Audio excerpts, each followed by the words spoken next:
Ladies and gentlemen, brothers and sisters, friends, enemies, and comrades, I hope you're doing well in this wonderful day. Well, where I am, it's wonderful. It's sunny. But anyway, guys, karibuni sana, karibuni sana. I just want to talk to you briefly about my observation, what's happening in Kenya. If this is your first time, ladies and gentlemen, brothers and sisters, this is a channel where we talk about Kenyan politics and wild politics as it relates to Kenya. Okay, so buckle up, buckle up. It's gonna be a long ride. I'm lying. I'm not going here. I'm not going to be here long, but I'll just have to share my thoughts with you guys about what's happening. So karibuni sana, karibuni sana sana. The topic today is a brief one.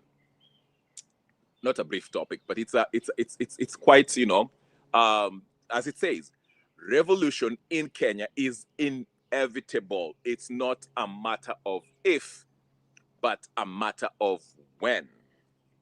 Now, I don't know if you've been paying attention to what's happening in the news. Karibu sana, Principal Kaur, ebu weka like, gonga like hapo. I don't know if you've been watching the news, but Togo is up in smoke. Togo in West Africa. If you know where Togo is, ni hizo ma countries of West Africa. It's right there, Togo, Ivory Coast, Senegal, Guinea. It's happening, folks. It's happening, okay? Now, ukiona mwenzako amenyolewa, get in line. I don't know. I'm just making up that. I don't know if that's a say, actually.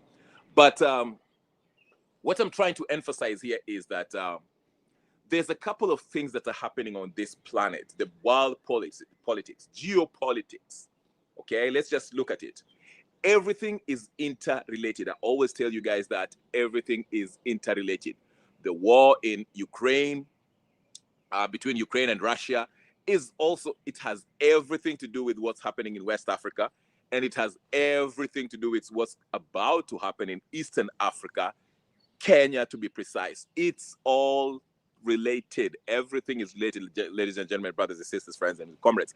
I know there's a lot happening in the world. There's the whole row about Trump versus his buddy who they just fell off with. What's his name? Elon Musk, whatever.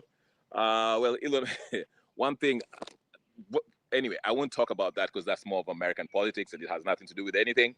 But the interesting part that I actually like is that Trump actually reneged on his earlier claim after he was convinced by Elon Musk that there was a genocide happening in South Africa by the blacks are killing the white farmers in South Africa. And actually he tweeted that there's no genocide happening in South Africa. So that was a good, positive tweet from Trump, recognizing that there's actually no genocide happening in South Africa. He corrected Elon Musk, but they're going back and forth about Epstein files and all that crap. That's a story for another day. If you like American politics, that's, you can always tune into the other channels and talk about that. I don't usually talk about American politics because yeah. But let's get back to Kenya.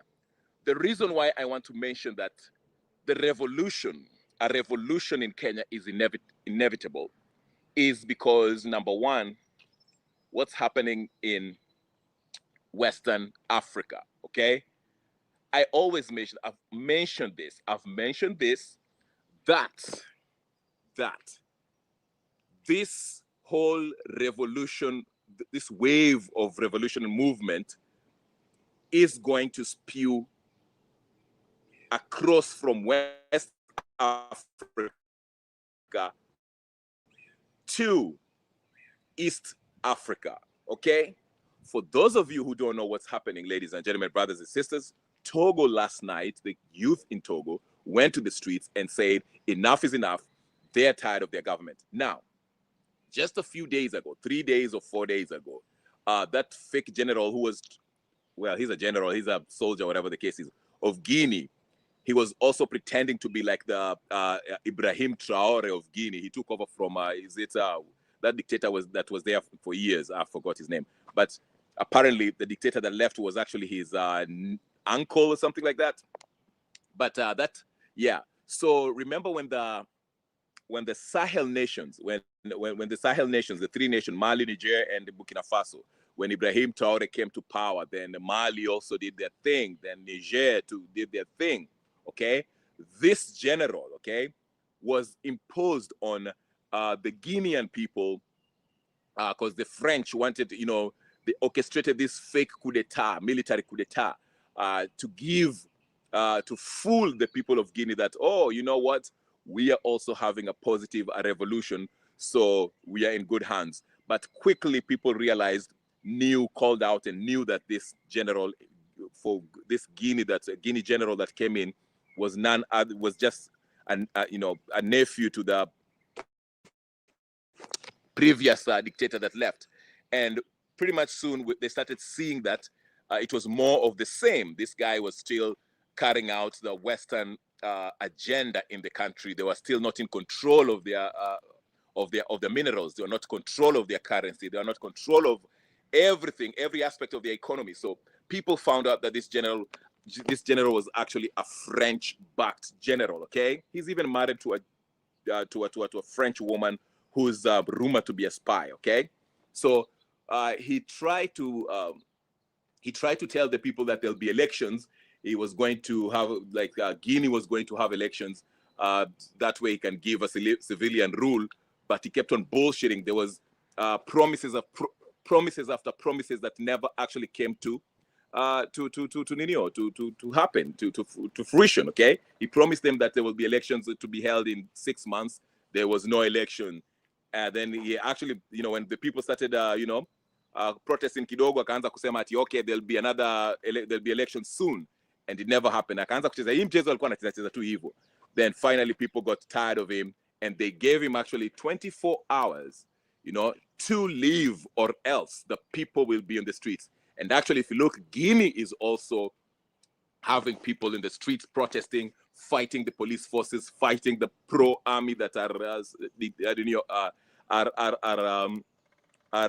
defending this regime that is ruled by this French-backed general. Okay, so it's happening. And like you saw a few weeks ago, also we saw Ivory Coast. All right, Ivory Coast, with the help of the Malian forces, okay, the Niger, the Sahel nations, Mali to be exact, help remove Ouattara, who is known to be a French puppet, okay? So you can see there's a wave of revolution happening in West Africa. The young folks are saying enough is enough. Our parents were compromised, they were brutalized, and they were forced to live and serve the French, the West. But they have said, no, this is the 21st century, this is 2025. We cannot keep on trying to escape poverty by going to these Western countries and living like, poopers. While we have minerals in our country, we have all the things, the food, we can be food sufficient. You can sustain ourselves with the kind of the fertile soil that we have. We can grow food and feed ourselves. Africa should not be in hunger. So the young folks are growing up knowing this and seeing revolutionary movement from other parts of the country, and they're saying enough is enough. We got to do something about this. We cannot live in perpetual slavery for the rest of our lives, generation after generation. We have to break this curse. So these young folks are seeing, and they're looking at the geopolitical map, and they're saying that, okay, if the West are not serving us well, then we can turn to somebody who might need our help, okay? And that somebody happened to be Russia. Okay, China is playing both sides. Listen, because China, let me tell you something, there's so much here. I'm coming back to Kenya. Bear with me. China does not care if you have a dictator or not, okay? China does not care if you have a dictator in place or not, as long as whoever is in power is giving them contracts, permits to mine those golds and copper and all that good stuff that they need from you, and the food and all that stuff. They do not care if you have an Idi Amin or not. They are going to continue and support. You just had the case 3 days ago, where Mali actually kicked out the ambassador of China and the head of a corporation, a Chinese corporation, who was bribing, who was making a deal, was funding the terrorists who are destabilizing the Sahel nations, okay? So when the Malian government general found out about this, they kicked out that head of CEO, and told him, hey, get out of here. And, he got kicked out of the country. So that is an example to show that China actually do not care about the internal politics of Africa, as long as they have deals to mine in those specific countries. They don't care about the politics, okay? Now, with Russia is a little bit different. Yes, Russia generally does not, meddle into the politics of the African people, but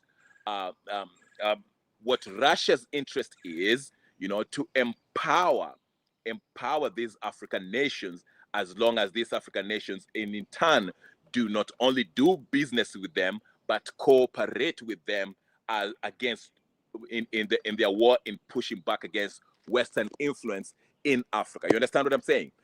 Let me just use the example of Ibrahim Traore, okay? Traore, once he came to power, Ibrahim Traore understood that the first thing that he needs is to bring security, stabilize the country, okay? Stabilize Burkina Faso. You cannot even have politics if you do not have secure borders, if you don't have security, if people are killing each other, these terrorists are bombing people. You cannot have development under those circumstances. Remember, these terrorists were being funded by the French and the Americans in Burkina Faso, okay? So while they were committing this terrorist act, the French were using that as a reason to say that we are going to help Burkina Faso with their security problems, since they don't have the capacity to take care of these terrorists. Meanwhile, they're actually funding this very terrorist that Burkina Faso are fighting. So when Traore and the Sahel nation, Mali and Niger, saw this game that the French and the Americans were doing, he took power, and the first thing he did, understanding that he did not have the military capability to stabilize the country, he turned to the Russians. Because remember, and you have to remember this, he did not just turn to the Chinese. He kicked out the Chinese too, because, like I say, China do not care about your political problems. They can be terrorists, they can be whatever, as long as they are getting their minerals, they're mining there in cheap prices. They do not care about what's happening there. They don't care about human rights. But Ibrahim Traore understood that they did not have the military capability to stabilize his country militarily. So he turned to Russia, and the Russian forces, what used to be called what's that in Neo? I forgot the name. That mercenary group that actually was taken over by the Russian. He turned to Russia because he understood Russia had the capability, military capability and equipment, and well-trained forces, advanced training in military combat. So that's why he turned to Putin, and Putin, in turn, okay, Putin is not going to do this thing for free. He said, hey, listen, I understand, I'm willing to help you to stabilize this country, but hey, let's do business. Maybe with your gold and all that stuff, we can trade, okay? And we're going to have, a mutual understanding and benefit in this whole arrangement, Sahel and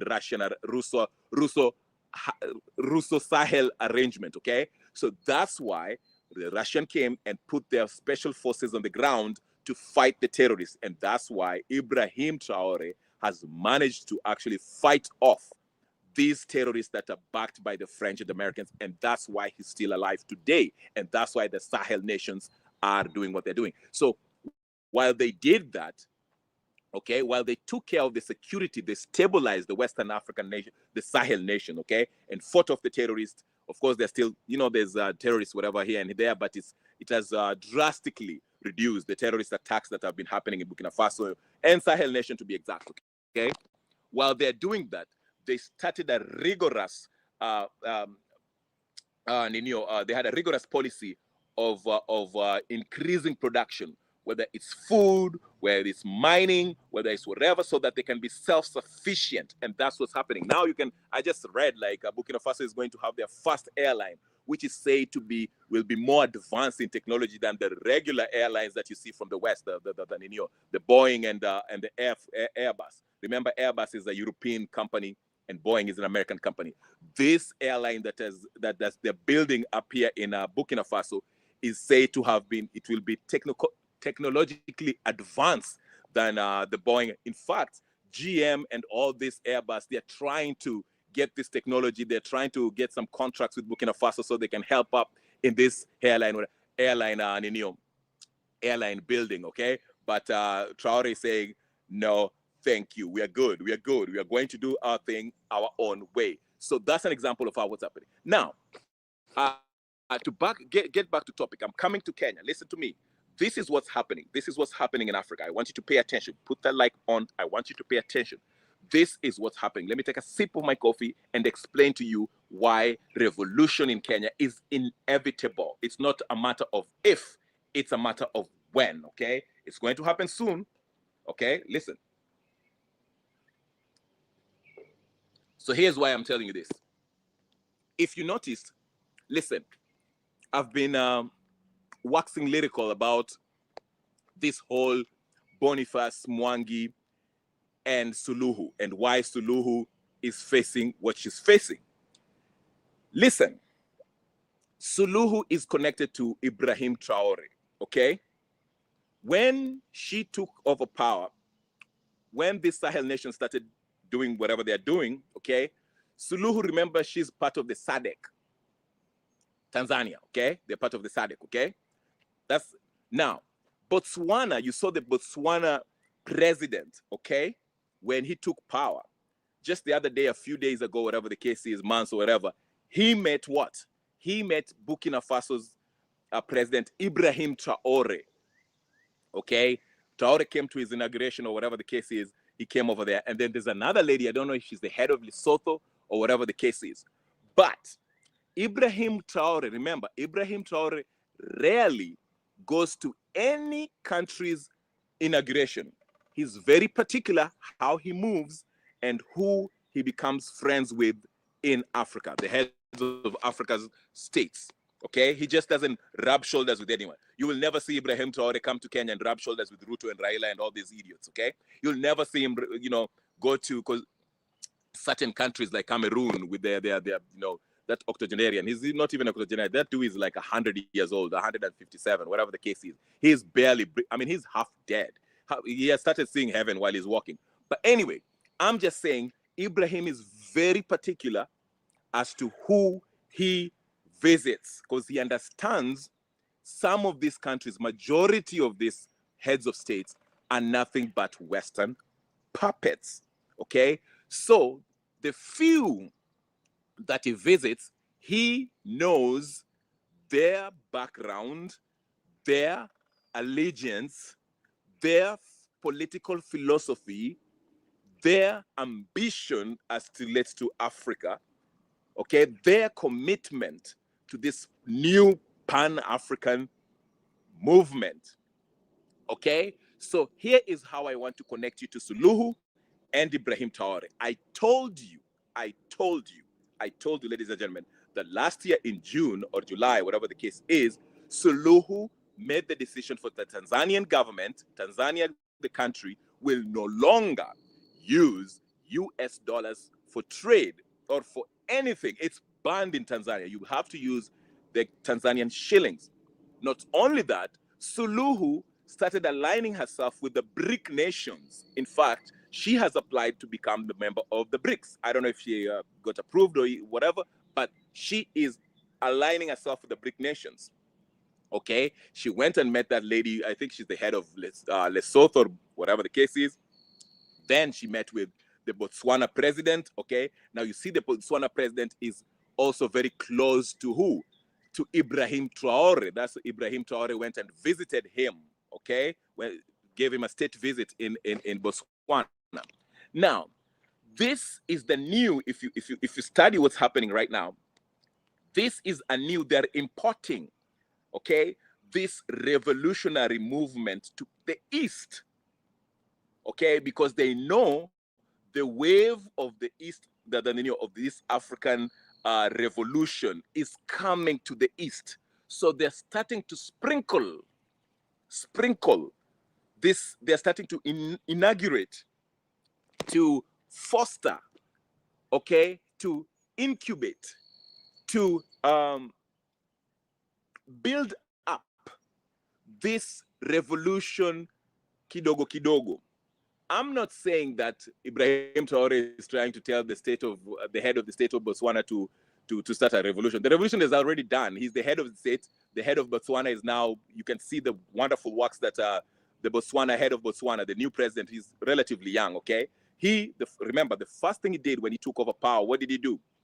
He nationalized the diamonds that has been mined in Botswana. This guy, Botswana is, I think, #1 country in diamond production, okay? So he did that, okay? And so you can see the influence of this Botswana president, Ibrahim Traore, Botswana president who's also friends with Suluhu, and you can see they're having influence on Suluhu. They're telling Suluhu, hey, listen, you can move away from the West. We can actually sustain ourselves, okay? That's why you see Suluhu took this drastic step to move away from the American currency and ping his money on the gold. Okay, they are not, they don't have gold reserves, but I think that's something at the works. What I'm trying to say is this: the idea of self-sufficiency, okay, the idea of chartering your own cause without holding the West's hand is what's happening right now. And Ibrahim Traore is already aligning himself, encouraging the young minded, the people, the new heads of state on the Eastern Bloc, Southern Bloc. SADC, Botswana is Southern Africa, Lesotho is Southern Africa, but they're a member of SADC, okay? Tanzania is part of SADC, okay? Always they always historically aligned themselves with the Southern African nations. If you read Mandela's book, The Long Walk to History, he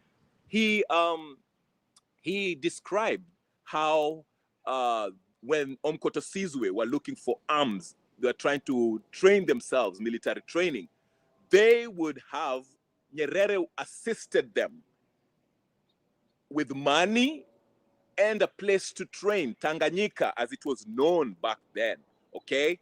So Tanganyika has always aligned itself with the Western Bloc of Africa, okay? That's why they're part of the SADC, okay?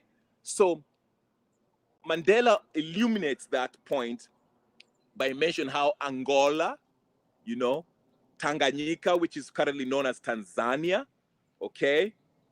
Botswana, these countries, okay?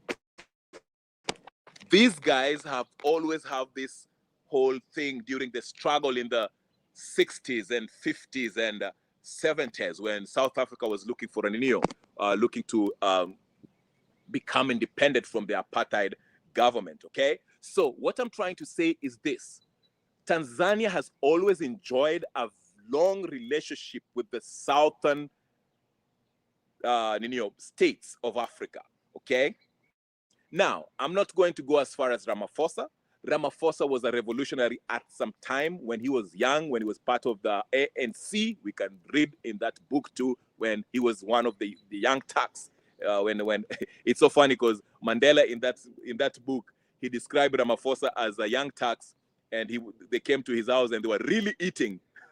He was known for they were really eating when they came to Mandela's house, which is kind of prophetic because Ramaphosa is actually eating right now.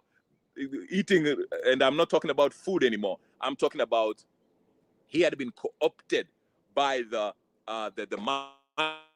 miners, these globalists, these huge corporations that are actually are controlling the minerals of South Africa. They co-opted him, so that's why you can never see Ramaphosa declare that all the minerals in South Africa should be nationalized for the benefit of the people, okay? You'll never hear him say that because they gave him shares in all these companies so that the Boers and all this huge companies in South Africa, they gave him shares to shut him up, to compromise him so they can continue having control of the South African mines, okay?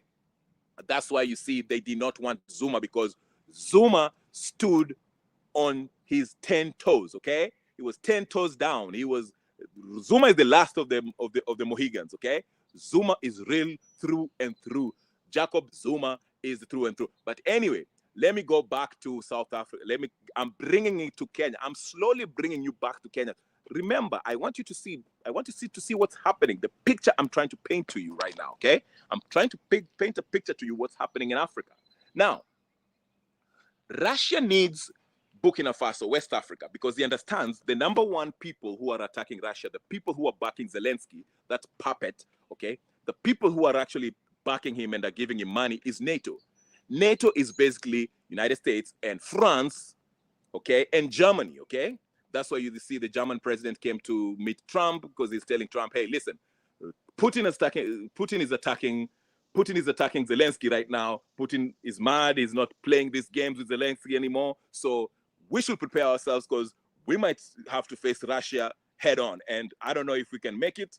Like I say, there's no country in Europe today that can actually fight Russia one-on-one. Russia will destroy them, okay? I don't care. Even UK is not enough for them. They need the backing of the US to actually, face Russia. UK is a small island, okay? One nuke and they'll be under the sea, okay? Germans, they've never quite recovered after World War II. They are doing better, of course, economically. They kind of came back, but they're not ready to have that smoke with Putin. I'll tell you that right now, okay? They need the backing of the US. Already, China has signed its deal, okay? The military commitment. North Korea, China, and all these countries are backing Russia just in case we get to World War III. I mean, I know we are living comfortably and we think everything is business as usual, but listen, we are at the brink of World War III. This thing can go left really quick, okay? That's why you see the German president, who is one of the huge voices, because Macron is going through his stuff. He's getting slapped by his transvestite wife, whatever the case is. So he has no say in anything. Nobody wants to listen to Macron. Macron is a clown, okay? That's why the United States are having this discussion with Germany. The German president is currently in Washington, D.C., meeting Ruto to discuss this. Now, I'm trying to bring you back, okay? I'm trying to bring you back to the Kenyan, and I'm not trying, but it's all related, okay? Because, like I said, the reason why Putin is backing the West African, he started backing the West African countries to take control of their minerals, because he understands France depends heavily on West African countries. France can never survive without West Africa. If West Africa cuts off France and stop paying them and exporting all this gold and all this uranium that they use for their power, and France will become a third world country within a year. There's even one person who say that Macron made a big mistake by supporting NATO, because now look, they are going to the African nations now are being helped by Russia. And very soon as these West African countries stand independent and say that they are no longer going to support France economically will shrink and become a third world country. I'm not kidding you. How do you think the Soviet Union fell? When we were having that Cold War in the 80s and 60s and 70s, okay? The arms race and all this stuff, okay? How do you think the Soviet Union disintegrated and fell? They didn't fall because they lacked weapons. They didn't fall because of anything else. The United States came up with a very, very wonderful plan. They bankrupted the Soviet Union by stretching them militarily, okay? And then they kind of tried to influence the small nations that actually made the United Soviet, USSR, okay? And once these guys were, went bankrupt, once the USSR went bankrupt, they could not, they could not buy or develop this advanced weaponry, because they did not have money for the research. They did not have money to buy more whatever, to have more stuff to renew. And the small nations within this USSR, once they saw that the economy was tanking, they seek to have independence from this USSR. That's why you have Georgia, Ukraine, and all this stuff, who are historically were part of the USSR. So Russia is doing the exact thing that the US did to make USSR fall. They're looking at the NATO nations through Gorbachev. Yeah, but it was through Gorbachev, but the damage started way before Gorbachev. Gorbachev was just the icing on the cake. As a matter of fact, Gorbachev by the time Gorbachev came over, Gorbachev was like a puppet, okay, of the West. But the damage by the damage by the US, the economic attack that US had for the USSR started way before Gorbachev. Okay, Gorbachev was just the icing of the cake. By the time Gorbachev came to power, the USSR was already done. Okay, that's why they had to bring down the Berlin Wall. Okay, but anyway, let's go back to what I really want to emphasize on as we come to Kenya. I'm coming to Kenya. Listen to me carefully. Kenya, this is for you. Okay? So what you're seeing is the Russians, they're looking at, if you want to bankrupt a country, if you want to defeat before you get into the war, okay? Because this huge nation, this nuclear, countries that have nuclear weapons, they will never go to war easily, okay? They always have these proxy wars, whether it's through Ukraine, through other places like Sudan or whatever the case is, because they avoid a head-on war because that might mean a nuclear war. And if we have a nuclear war, we might not have this planet up, okay? So they usually have these proxy wars where they have, they use like the one happening in Ukraine through NATO and all that stuff, okay? So what Russia is doing is this. They've identified that the most active nation in this NATO is the United States and France, okay? So with France, they can take care of France, because France, they've recognized that France gets a lot of it, is heavily dependent on its former colonies, okay? The African nations, they depend, France used to transport uranium from Niger, Mali, and just straight to Paris, whatever the case, and they process there and they use it for their energy, gold, all that stuff. And Senegal used to, I just had this, that Senegal was paying France 500 billion a year. They call it colonial debt for the railroads and all that stuff, the infrastructure that they built during the colonial era. So Russia have identified this, and they're saying, what we are going to do, we are going to help these West African countries be independent. They will cut the supply to France, okay? That way, France is a very small country. Even the state of Texas is bigger than France. It's a small country. You have to ask yourself, how does a small country like France consider itself a superpower? The same thing people always ask. How does a small island called England, or whatever the case, these UK islands, Scotland, England, or whatever the case is, these things on the Isles, whatever the case is, how did they conquer the whole world? How did they colonize nations in all across the world? Okay, England colonizes America, England colonized Australia, colonized Kenya, colonized. How did they do it? You have to understand. Once you understand that, that's how you can actually, deal with them if you are in a conflict with them. So Putin was looking at it like this. France is a tiny, itty-bitty country in Western Europe, okay? It's heavily relies on its former colonies for its economic prosperity, for sustenance, okay? And Macron is talking smack like he wants all the smoke. So, okay, this is what I'll do. Number one, I'll cut off all the supplies, the resources that France loots from Africa by empowering these Africans to stay dependent, okay? So that's what Putin is doing. He went and helped these Sahel nations to stand independent. Now, how is he going to deal with the English, the British?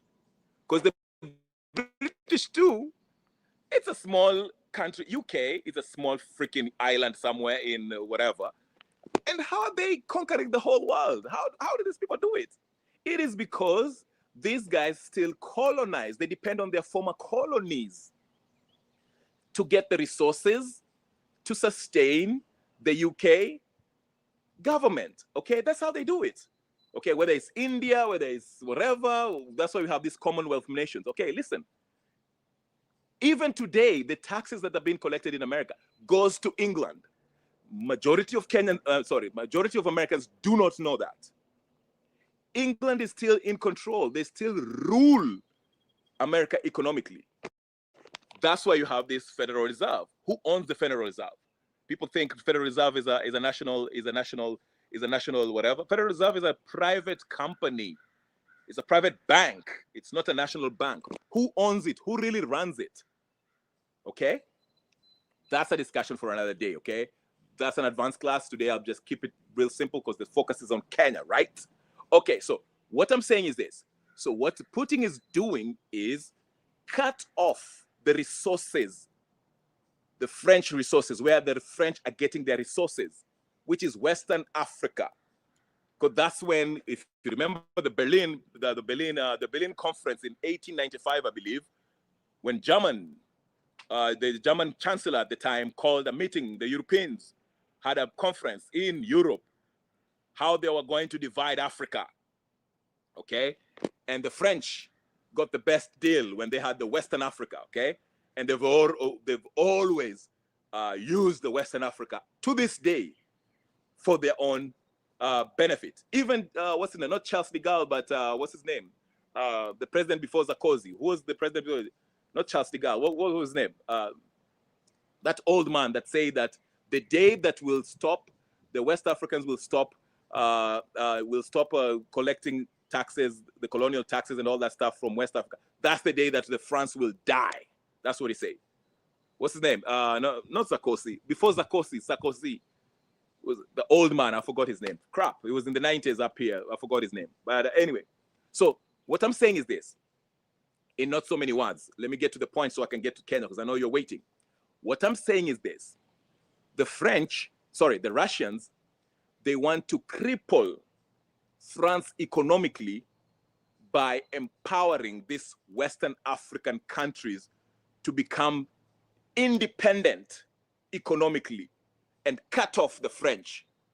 So the French will no longer be importing those gold that they've been mining there, those uranium that they've been getting from Western African countries, okay? That's why they're in a panic.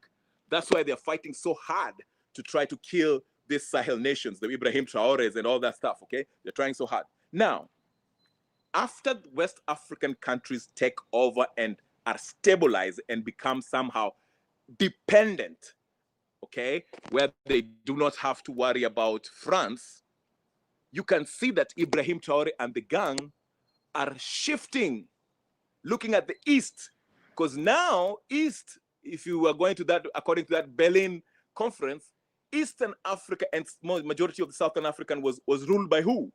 The British. Was the British had the Eastern Bloc of Africa, all right? Eastern Bloc of Africa and the Southern Bloc of Africa.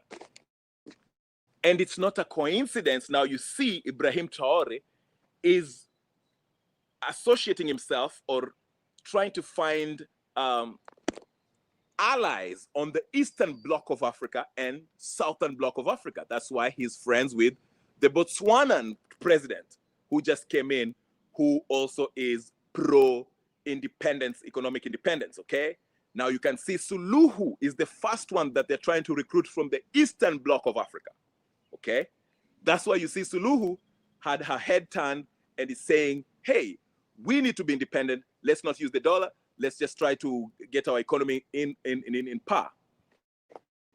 And you can see Museveni understands what's coming. That's why Museveni also started talking that talk. Because Museveni, we know Museveni since 1989 or 88 when he came to power 39 years ago. Museveni has always been a puppet of the West, but he can see the writing on the wall. And now he's trying to endear himself with the people that he has oppressed for so long by pretending he wants to nationalize everything. Our gold, we are going to kick the West. Oh, we are going to turn to China now. We are going to turn with the Russia. We are going to be friends with the Russia right now. Okay, that's why you see the apology was issued a few days ago or a week ago. You see what's happening? Because Museveni can see that the shift is coming. The wave of revolution is coming to the east. That's why he's trying to prepare himself to endear himself with what's coming. He's trying to be part of that movement. Hey, what's going on? How you doing? No, you're fine. You're fine. Nice seeing you, brother. You too. Thank you. Yeah. So Museveni. That's why you see Museveni is trying to endear himself with the people, because he can actually see the wave that's happening in Africa, because it's coming to east. It's coming to the east. Okay, it's coming to the east. And now that's why I'm telling you, Suluhu wants to join the BRICS, is aligning himself with the Ibrahim Traore, with the new Botswanan president, okay? Because this is the new alliance. This is the new wave. Africa extricating itself from the tentacles of the West. Okay? You are talking in English in Kenya with your neighbors. Yes, so what I'm saying is this. It has started, the wave has started. And that's why I'm saying, let me say this too. If the West tried to remove Suluhu from power, that could also destabilize the whole Eastern Bloc of Eastern Africa. Let me tell you something. As much as you guys are whining about human rights violation by Suluhu, and I'm by no means defending the human rights violation, if it's true that they exist and they have happened. I'm not denying, I'm not saying they haven't happened or they have happened. I don't know. I'm just saying I'm strictly keeping this political, okay? I'm not talking about atrocities that these governments have committed. I'm just trying to say the political part of it. Politics is about power, okay? But anyway, so what I'm trying to say is this. If the West try to take out Suluhu as they're trying to take her out, because remember, I told you why they're taking her out. I don't have to rehash that. It's because of a non-alliance. They are looking at the East, okay? Now, if they take out Suluhu, that might destabilize the whole Eastern Bloc of Africa. It will start with Tanzania and Kenya. Like I say, Kenya is very fragile, very, very fragile. Okay, let me tell you what's keeping Kenya relatively stable right now. It is these clowns. Number one, this so-called, I hate the term commercial activists. Let me say they're opportunists. They're not political activists. They're opportunists, okay, who are working so hard and they're keeping. That's why you see right now there's a very strong concentration on tribal division, because the only way this system that exists in Kenya can survive, and it will survive for long, is through this tribal division. That's why you see everyone is so busy calculating everything in ethnic calculations. I mean, Gachagua today, let me just get to the Gachagua. Gachagua today, was it today or whatever the case is, he had another interview saying that Matiang'i is a wonderful leader, but Matiang'i has no numbers. Ati waache kutumia broker. Because there are people, the Kisii people, you see what I'm saying? It's deliberate. A normal leader of Gachagua's stature, an ex-deputy president, should not be ethnicizing politics in the degree in which he is doing it. He should have a nationalist, patriotic outlook on politics.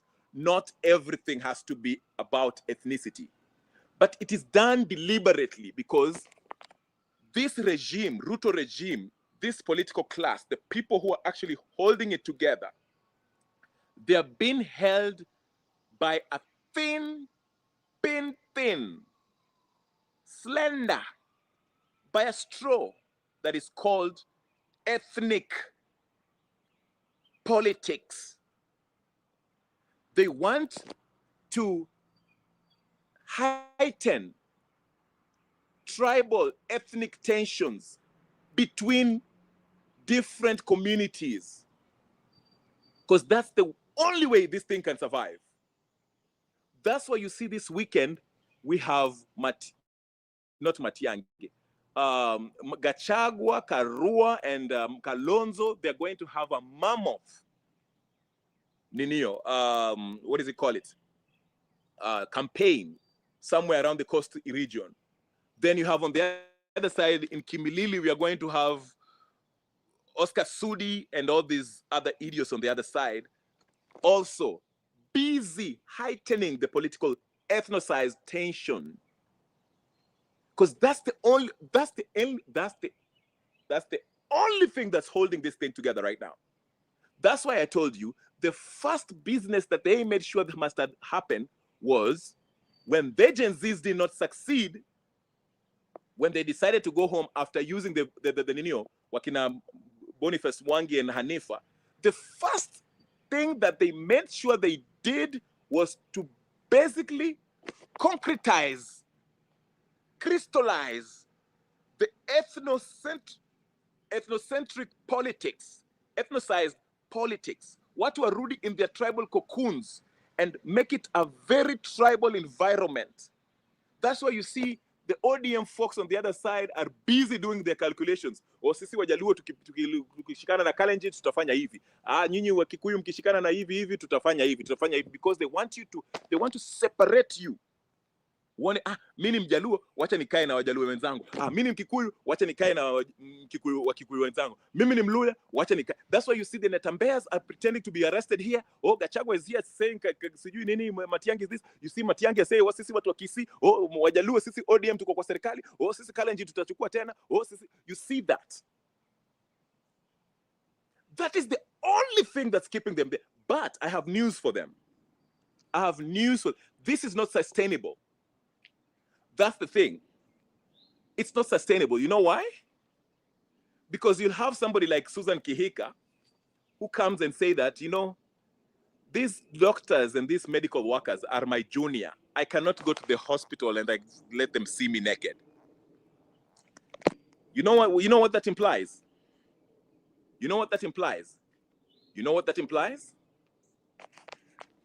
The problem is the youth have seen through this nonsense. They have seen through it. They can see it's bullshit. First grade bullshit that this political class are trying to maintain. They've seen it, they've called it, they've diagnosed it. And then they know what the solution is. We are just not on the same page of the solution, but we are getting there. Because trust me, even after these elections are conducted, even if Gachagua becomes president, or Martha Karua becomes president, or Matiang'i becomes the president, let me tell you what will happen. The same situation you are in right now will continue. It will not stop. Because they are taking their orders from the West. That's why I always tell you, there is no difference between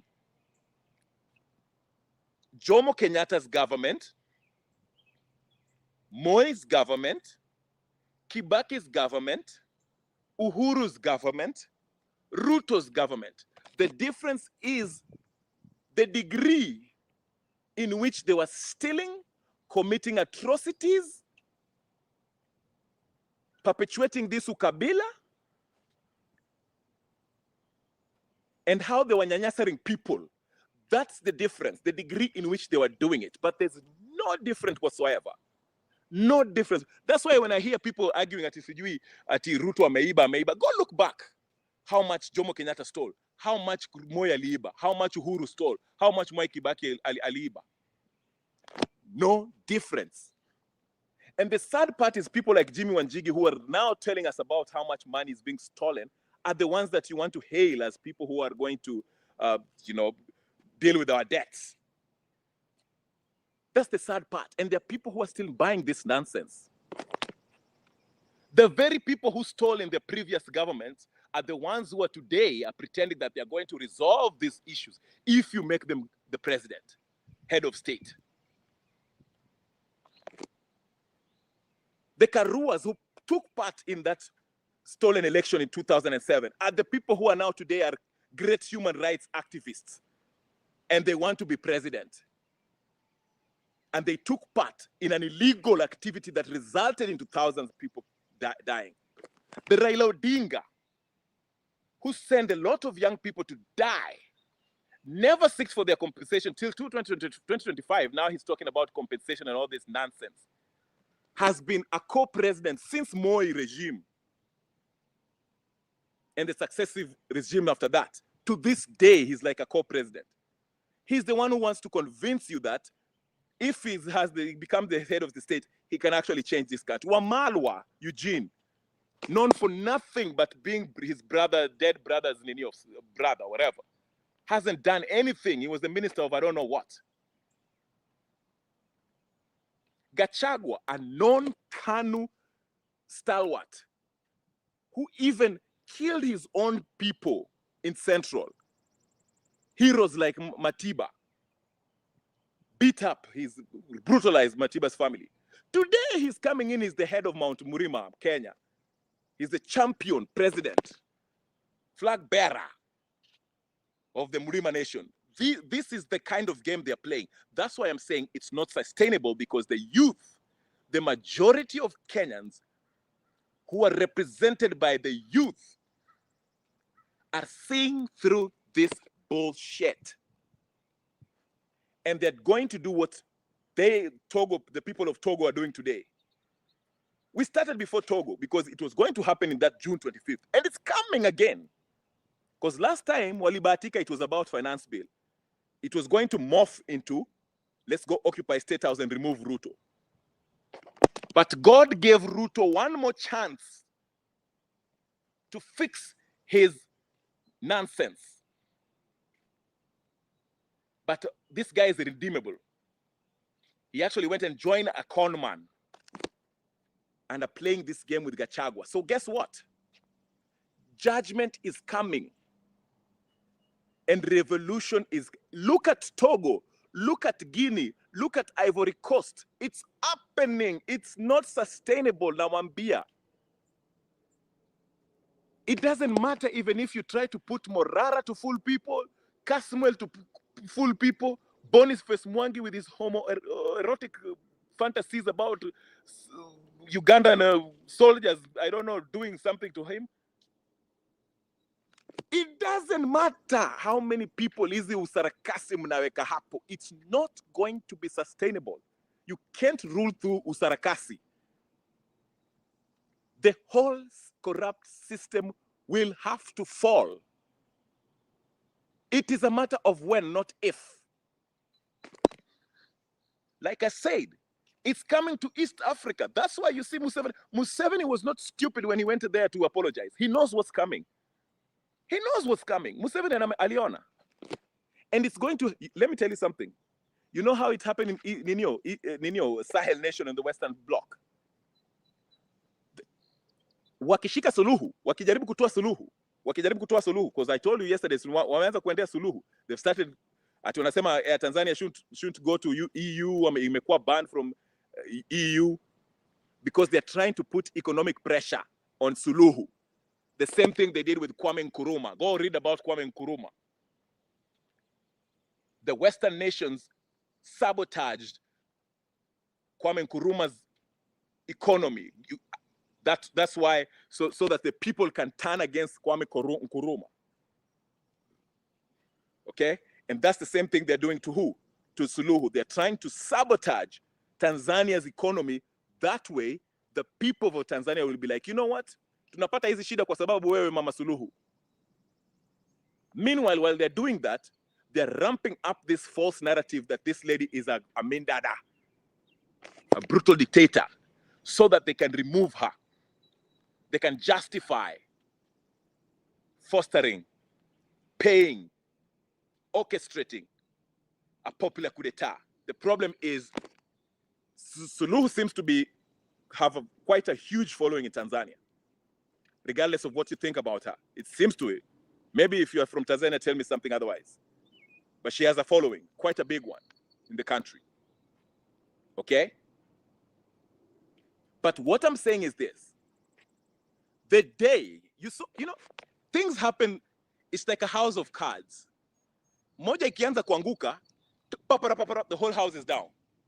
You saw when the Gen Zs went to occupy parliament, a few weeks later, Uganda also attempted to start one. Although they were shut down by Museveni, but they thought about it and they went to the streets and tried to replicate what happened in Kenya. Do you remember that? So what I'm saying is that the same thing that's happening in the West. It started with Burkina Faso, Mali, Niger. And the other young folks on that area saw that and said, you know what? Here in Ivory Coast, Ouattara is playing with us. Let's take him out. Of course, that was a military intervention by Mali who helped the military of Ivory Coast. But nevertheless, the people of Guinea saw what happened in the Sahel nations and said, let's go to the streets and remove this fake general. That general will be leaving anytime soon. The people of Togo today said we are tired of bad governance and dependence on the West. Toka.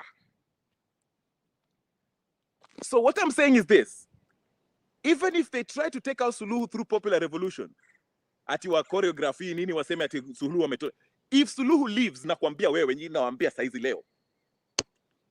And the people go to streets waanze kuninio kupiga makelele. Remember Chavez? Can I give you an example? I'm taking you to politics now, but this is political science 101. Kaeni chini. Do you remember Chavez? Remember Chavez? I forgot his first name. Hugo Chavez. Yes, Hugo Chavez. Chavez, let me tell you about Chavez real quick so I can relate it to Kenya. Chavez, when he came to power through popular, democratically elected, okay, the first thing he did, he nationalized all the mines, all the oil of that country. I forgot what country is that? Not Chile. What's the name of that country? I'm forgetting even now. Hugo Chavez. Somebody remind me where Hugo Chavez come from. That's South American country. So what happened to Chavez? Once he nationalized the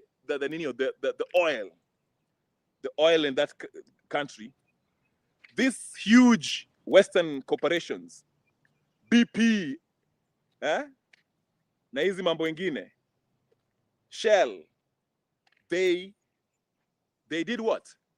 They paid the military to remove Chavez. And they went and kidnapped him from his palace, presidential palace. Wakam kidnap. Do you know what happened? The people went to the streets. Venezuela. Thank you, sir. Thank you, David Maina. Venezuela, yes. The people went to the streets and said, Murudishe Chavez immediately. Na sio tafadhali. Sio tafadhali. Sio tafadhali. Immediately. Because Chavez said, there's no point of this country being poor while these corporations are digging our oil and selling it as a high prices. And they're making billions while people are living in squalid living conditions. He nationalized everything. Akasema, let the people enjoy the riches of the country.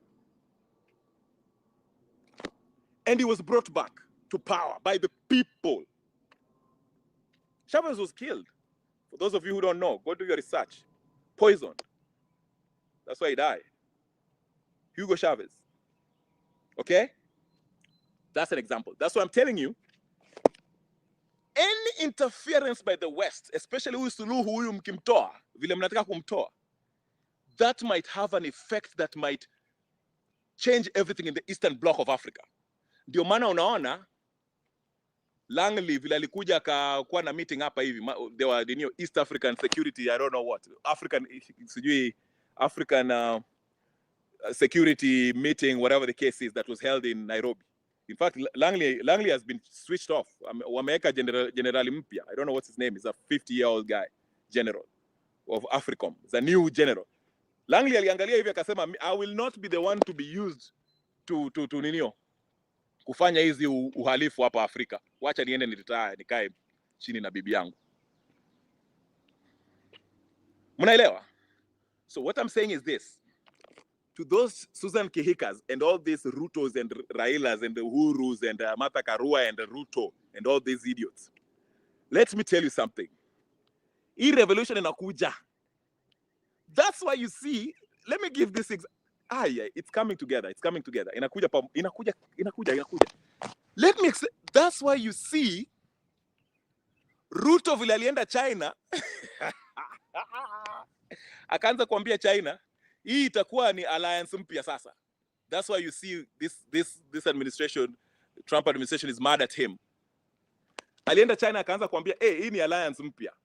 Because like I said, in Kenya we don't have politicians. We don't have people who are principled. These so-called leaders or representatives, they're not principles. These are opportunists. Ruto is one of them. Raila is another one. Karua is another one. Boniface Mwangi is another. Musyoka.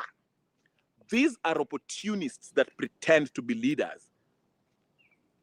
They're just there for their own good and their own survival. Ruto ameona kwamba people at Africa is turning to the East because